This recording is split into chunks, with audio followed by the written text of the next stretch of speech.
No wonder my truck has not been playing the way how I know my truck's supposed to play, man. This thing is a complete nightmare. I'm surprised it didn't catch on fire. YouTube, man, welcome back to another video. We got a whole lot of stuff that needs to get done in the Silverado, guys. There's blown stuff, there's stuff unhooked, there's stuff not playing back here, man. There's so much stuff going on. It's a mess. I know it's a big mess back there, guys, and some things are not playing, but man, that's what we're here to do on today's video. We're gonna start the process of getting everything fixed and adjusted and make sure everything is playing, because the countdown is on before the Florida Classics.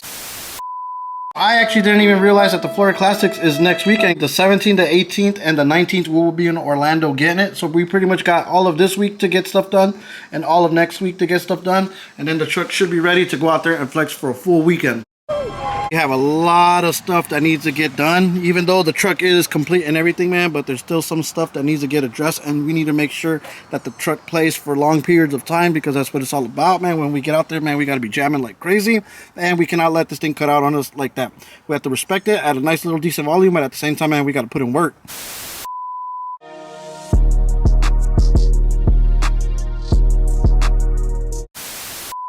If you guys actually missed yesterday's video, man, we hit 9,000 subscribers, man, so shout out to you guys. You guys don't even know how grateful I am for you guys to watch all the videos and to get up to 9,000 subscribers, man. Your boy fucks with y'all heavy. And when we hit 10,000 subscribers, guys, man, I got those two 10-inch Sundown subwoofers that I will be giving away to one of you guys for free, just for hitting that subscribe button, liking the video, and, you know, just dropping some comments, man, and helping the channel grow and grow and grow. If you guys watched the other video that I dropped the other day, I showed you I have this old PPI amp, and man, these PPI amps, guys, these are fire. These are some old school stuff right here. But I haven't, you know, tested this guy out to see if it works. We're actually going to go ahead and test it out right now and see if it has power. We're going to connect an RCA, and then we're going to try the outputs and see if it's working. Because if it is working, guys, man, we're going to definitely use it for our advantage in my truck. But I'll explain after I get done testing to see if it works what this amp's going to go on. I do have these power wires that are from the JL Audio amp, and we're going to actually go ahead and test those out in this PPI amp to see if this amp turns on. And if for some reason it does turn on, we're going to connect signal to it, and then we're going to test out these guys right here and see what happens. Let's get it.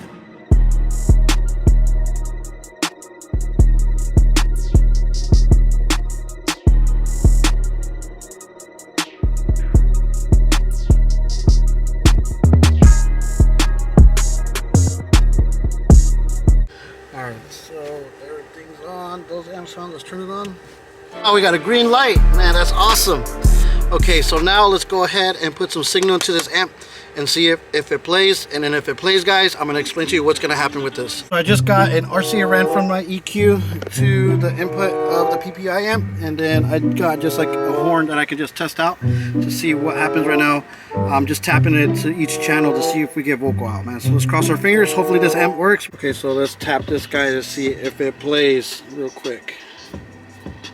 So we're gonna go to the front first. Up.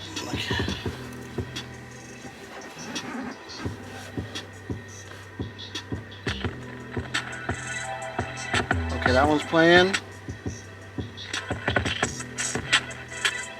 Okay, that's playing. So far the front channels are playing. Now let's check out the rears. Okay, rear's playing. Okay, now let's check out the fifth channel.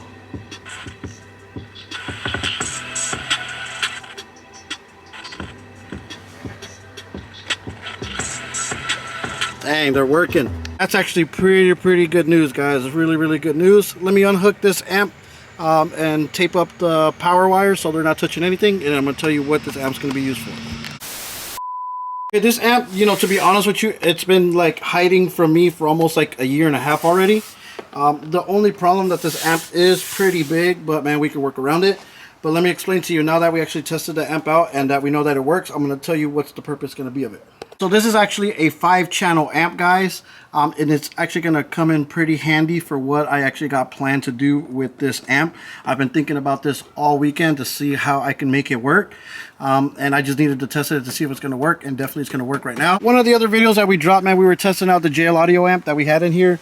4 to 8, and it was not working at all. It would turn on, it would play some sound, but it gets statically as I turned the volume up. So obviously that amp was definitely not going to work. But now that we know that the PPI amp works, it's ideal to put the 2 8s on that amp. So, you know, obviously there's 4 speakers and there's 4 channels for the mids and highs on this amp. We're actually going to go ahead and put 2 of those 8s on each set of channels on this amp right here. So we're going to have plain 8s in the back. And when I tell you guys, when these things are connected, they make a very big difference. Because like I said, man, when we go out to the Florida Classics or when we go to a lot of like block parties, we always tend to go hang out at like gas stations. And you know, the gas stations have like the aluminum roofs on them. And these things are actually playing, shooting up, guys, man. That sound is like reflecting off that aluminum roof. And it actually creates the, you know, it believed that it's actually louder than what it actually is. So these are very, very much important that we actually have playing. Even though we have all these speakers, some people like tend to walk around this area, and when they get to this point, you know, it's a dead zone because I haven't had these 8s playing. So now when these 8s are actually playing, we're gonna get a full surround sound area with it. And each one of them is 8 ohms, so that's 4 ohms. So we actually could put it, you know, 4 ohm mono, which probably it could do. But we're just going to put 8 ohm stereo just so we know that it plays all day long. Same thing with this, guys. We're going to put these guys at 8 ohm stereo inside the amp just so it plays all day long. And I feel that it has enough power to make those things sound pretty good, especially if we're going to be chilling at the gas stations with the aluminum roofs. It's going to be definitely loud. So with this guy being a 5 channel, the 5th channel is actually for the subs, but it has the crossover that we can either do full high pass or low pass. So with the 5th channel, guys, we can actually put this on high pass or on full range, and we can actually go ahead and take the 2 horns that I actually have in the back, connect those guys into the 5th channel, so we can actually tune these guys to play more vocal instead of more of a higher frequency. You see what I'm saying? Back here, guys, we have the 6 Selenium tweeters, and then we have the 2 horns. So that makes 8 speakers that are actually ran off this the DS250/2, and although it does play pretty good, I feel that if we go ahead and take those horns out and put them on the 5th channel on this, tune them right to play a little bit more vocal, we'll get a little bit more loudness out, and that'll actually be good for the truck as well too, just so it'll play a little bit more vocal out of it. So at the end of the day, this amp's going to go ahead and power the 4 8s and the 2 horns, and we have all the crossovers and all the inputs that we need to make that work.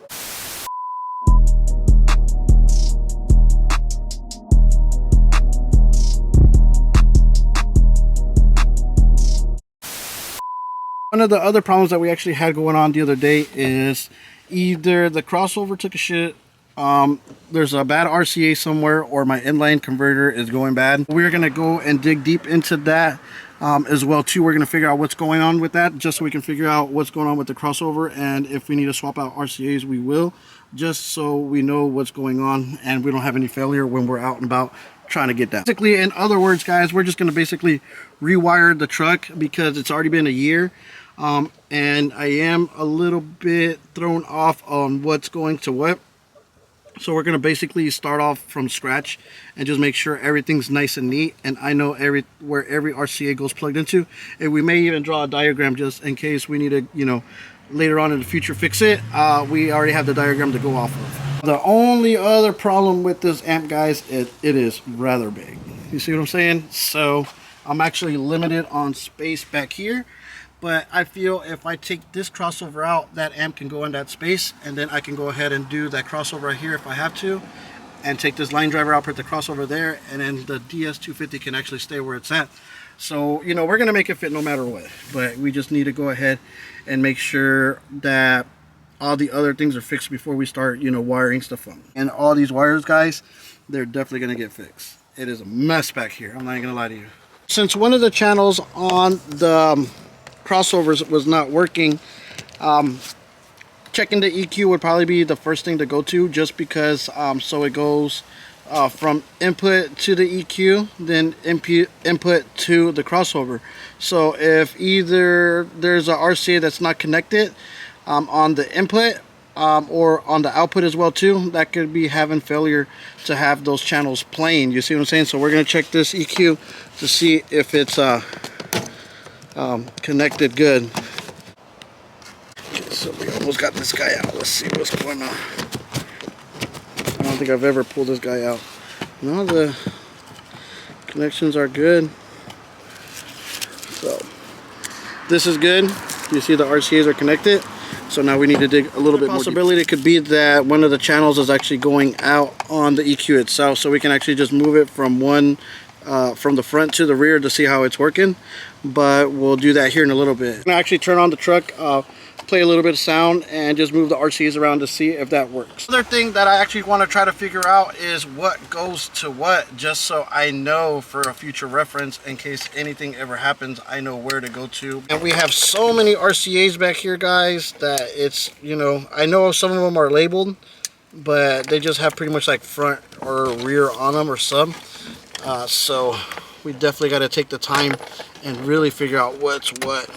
Just need to get all these RCAs and get everything cleaned up so it looks nice, because I'm actually tired of it looking like shit. I'm not even much playing. So this is the main input right here, guys, for the stunt wall. So this one comes from something from the front to make the stunt wall work in the back. So now we actually got to find the one that goes from the output to the amps. Okay, so I found the main one that goes to the back of the EQ, so we can go ahead and connect that one into the PRV crossover, and we can test it out here in a second. So now stuff is on. Let's turn the volume up on the stunt wall, and the PRV crossover, it is on. And let's check to see if the EQ is on. EQ is on, fader's in the center. And now let's play a little bit of music, and then we're gonna test the channels out. Now let's get some amps. Let's go to testing. So now let's go to the mid-high out. Connect that guy up. Connect it to the Tera amps. Okay, so obviously right there I heard it. Let's see if it's playing.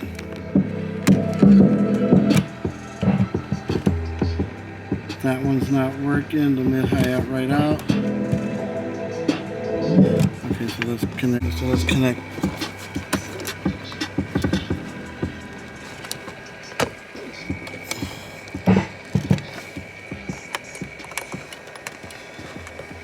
Go left and see if it's playing. Okay, so I got the left connected to the left and that's playing. So now let's go in here and we know that one's playing. So let's connect this one to the right. Connect this to the right. Okay, so that's working. Okay, so now let's just connect this guy, and that's dead. Okay, so now let's go ahead and remove the channels from the actual EQ over to right and left to see if those work on the crossover. Okay, so now that's with both of the channels connected. Let's see. That one works. That one works. That one's dead. That one's dead. Okay, so we know that it's not working with either of the RCAs moved over. Same thing with this. So now we actually need to go in a little bit deeper and go where the signal is from this to make sure everything is connected. So let's go over here underneath the EQ. Okay, so I do have this volume knob. So we pretty much just need to track to see where the volume knob's at and check the input on that. And these are all the things. Everything looks like it's pretty in there. I'm gonna undo them and make sure everything's nice and tight. Look guys, this is what makes everything play in the truck, man. The Scosche line out converter, man, these things are bomb, guys. I mean, shit, you guys can buy the LC whatevers. I mean, I could too, but you know, the whole purpose of my truck is like the budget build sound system, and it's been working. So right now we are just gonna go ahead and test this guy out to see if one of the channels is blown from it, because obviously, like I said, the crossover is not working on the left side. So we're gonna just undo these real quick and just see what's going on. Hopefully it's a matter of just swapping this guy out, because I do have an extra one that I bought, like 2 of them when I actually did my truck. So if that's the case, man, we'll just swap it out and it'll get back to normal. So everything's playing right now, and what I'm gonna do is I'm just gonna unhook and just like flip them. You see what I'm saying? And that'll tell me if it's working or not. So look, this is the RCA right here that's not working. Check it out, look. Doesn't play. And look, that one. So it's got to be that RCA that's bad. So now what we're going to do is we're going to run an RCA directly from the EQ to the crossover and see if both of them play. So there we have another RCA running out from the rear, and we're going to connect this guy in directly to the crossover and see if that plays. Guys, so this RCA that's right here, this is the one that's actually ran originally inside the truck, and it's going into the front out. And this is the RCA right here, and I'll check this out. Whenever I go to connect it, this is one. Look, it's not playing. It's not playing. So that one's bad. So I connected the other side. That one's playing. And now that one's playing. So this RCA is bad, guys. I have one that I just had laying around, and I am going to unplug it from the front. Look, check this out. That's coming from the front. Look, just so you guys see. Front. Right here. And now we're going to plug this into the crossover, and this will play. Playing. Playing. Now all the channels on the actual PRE crossover are actually still good. Let me actually move these over to this one just to test this guy out. Turn it on. So, but all the tweeters are working fine. So that RCA is bad, guys. So we actually need to run a new RCA, and we need to get rid of this one. I need to go ahead and untie what it's tied to and unrun it, just so I know not to plug it in ever again. And these are sky high RCAs, guys, and it failed on us, but it's okay. You know, it is what it is. Things don't last forever. Okay, so I actually need to heat shrink the RCAs now, so those things will never fall apart. And we need to fix whatever's not working so we can take the next step and start rewiring everything up. But with us taking the truck apart and, you know, figuring out a few things out, we're answering a few questions on why stuff is not working. It's a lot of little things that take up a lot of time like this, guys. But man, bear with me. Man, we're trying to get this thing 1000%. So next thing on the agenda is we're gonna fire up the front doors, and then we're just gonna like singly check every single speaker and make sure everything's playing, because this one did sound kind of weak. So I think one of these tweeters is actually blown, but that's just a matter of changing the diaphragm out. And then we'll just check to see if the 10s are working. I think the 10s are good. It's just, I think, that one tweeter, but let's double check everything. Okay, what's all playing? Okay, this one's working. That one's working. They're turned off, so let's actually turn them off. Turn them on, I mean. Okay, that one's playing. That one's playing. So that full door is good. Let's check the other side. Tweeter number 1. That one's working. That one's working. That one's working. That one's working. That one's working. Working. Dang, everything's working. I thought it was blown. Maybe I just had that switch off. Who knows? I'm pretty impressed that the doors are still working. Man, I'm telling you, I jammed the doors more than anything, because that's what I play whenever I'm in the cab. The stunt wall only really comes on whenever we're at shows, and when I feel the need that I really got to turn it on. But other than that, man, it stays off for most of the time. So this video was good food for thought. We actually found out why some of the RCA outputs and inputs were not working. We had a bad RCA. We actually tracked it down all the way to our inline converter, which was actually working perfect. We figured out that every single thing was playing. I just didn't have the high on, so that's one thing. That our old school PPI amp is actually working, and it is going to help us, get just a tad bit louder. The 8s are going to be playing, and we are going to actually connect these guys up to the amp as well and get a little bit vocal out of them. Now for tomorrow, guys, we are actually going to go ahead and start taking some of this stuff out.